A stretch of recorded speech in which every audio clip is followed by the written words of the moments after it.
So I'm Susan Burton, and I'm the Director of Women's and Children's Advocacy for the General Board of Church and Society of the United Methodist Church. We are here with a group of people who invited us from the Board of Women's Work and Board of Church and Society after a conversation about how we could look at the intersectionality of women and climate. I focus on women's and children's issues, and I think, we talk a lot about how women and children are disproportionately impacted by climate change.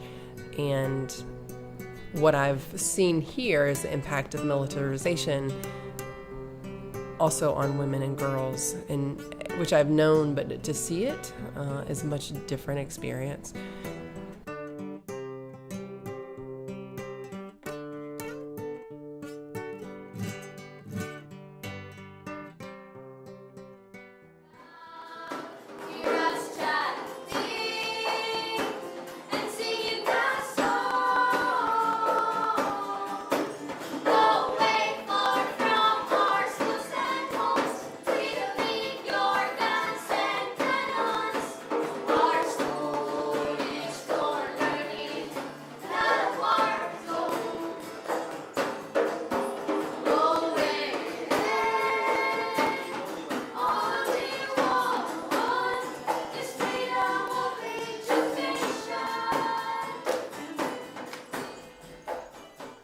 What I saw when I was in Compostela Valley is the strength of a people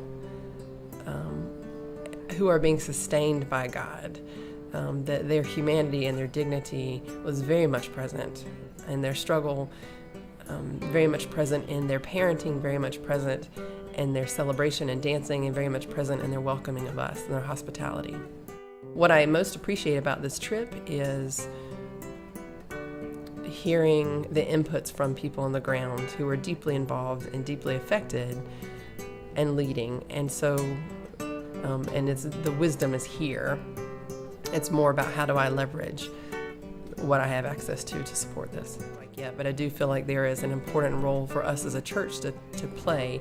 We are a connectional church intentionally, and what that means to me is that we are informed by one another, and that those of us who live in the United States need to be informed by the United Methodists who are here and what's happening here on the ground in the Philippines.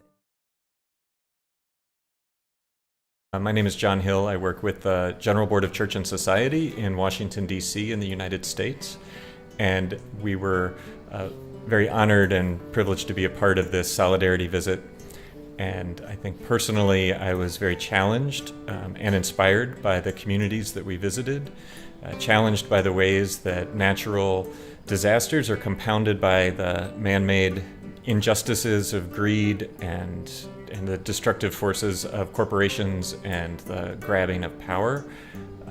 I think I am inspired by the ways that despite those vulnerabilities of these communities, there was active resistance and encouragement and hope, hope in their dancing, in their stories, in their families, in the face of such immense challenges. I think going home, I am hopeful that this is just the first step in a journey of solidarity together.